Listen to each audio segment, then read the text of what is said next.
implications of at local government level and the impact on disabled people.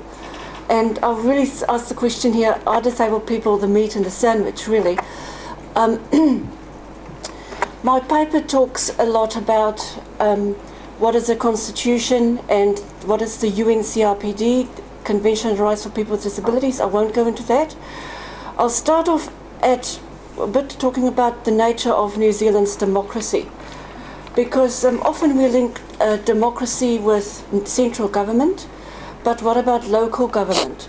The existence and function of local government.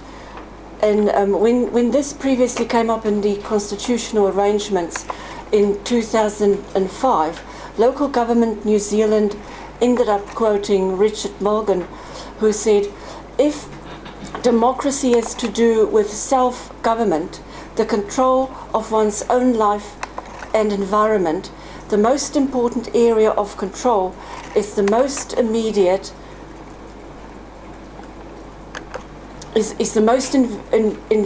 immediate environment, the locality in which we live. Home and neighbourhood should take precedence over the more remote units of region, state and nation. Sounds a bit far-fetched, because we all think if central governments get it right, local government will get it right. We all know it's not the case, and where do things go wrong where they connect? So the local government is bound by the Local Government Act 2002, but the Constitution Act 1986 does not include anything about the local government. So in effect, a simple majority of Parliament can foreclose local government, and I'm sure that some people have wished that that might have happened at some stage or another. But if we want to think of getting rid of local government because of what they don't get right, maybe we should ask ourselves, is central government getting it right, so that will a person in Wellington or Christchurch be able to sort out your right to education, employment, moving around in the environment locally? Or do you want to have someone locally, you want to vote them in, and you want to keep them responsible and accountable? And this year, July, there's going to be a conference of local government, and I know that Wellington will propose that the Constitution Act of 1986 give constitutional expression to local government within the government's arrangements.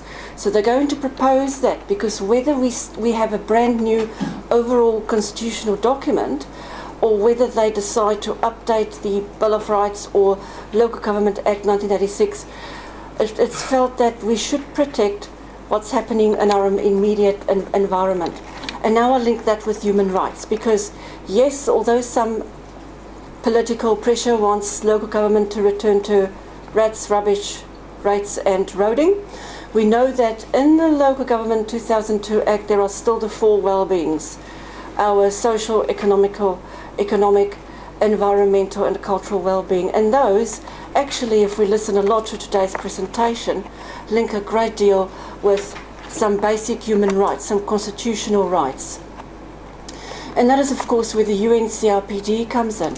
So although the UNCRPD mentions states parties, meaning central government, in the end, how do we keep local government honest? We should really investigate advocating rights and or additional duties on local authority to take human rights into account when they make their policies, as is currently the case in the model of equality legislation in the UK. So I'm pulling through, yes, we can have internationally, we have the right to all sorts.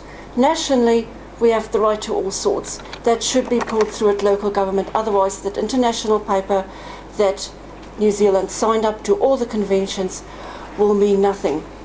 Briefly just saying, the Convention on the Rights of People with Disabilities, especially at local government, Article 9, accessibility, to enable persons with disabilities to live their lives independently and participate fully in society. And that's got aspects to do with environment, roading, emergency procedures, housing. Of course, there's other article's important too, but really I just wanted to highlight that yes, many people still don't talk about what should be in our constitution with human rights, because they see on paper someone says I've got a right to home and property. In reality, I can't access my local housing facility because they don't build houses for future proofing. My local business do not give me the opportunity to apply for a job. When I go shopping or visit family in hospital, the transport or the roads are not very safe. So yes, on paper, somewhere internationally, someone says, and New Zealand agreed in principle, that disabled people have a right for, say, a home and property. But if you don't have money and you can't even get into a house, what does it mean for the person's individual rights at a very local basis? So again, thank you for the opportunity, and really just wanted, I think my paper asked more questions than give answers, because what should we have? How could a new or existing constitution have the wonderful words we've heard today resounding from around the world, but also drill deep so that every person can feel the difference at an everyday basis? Thank you.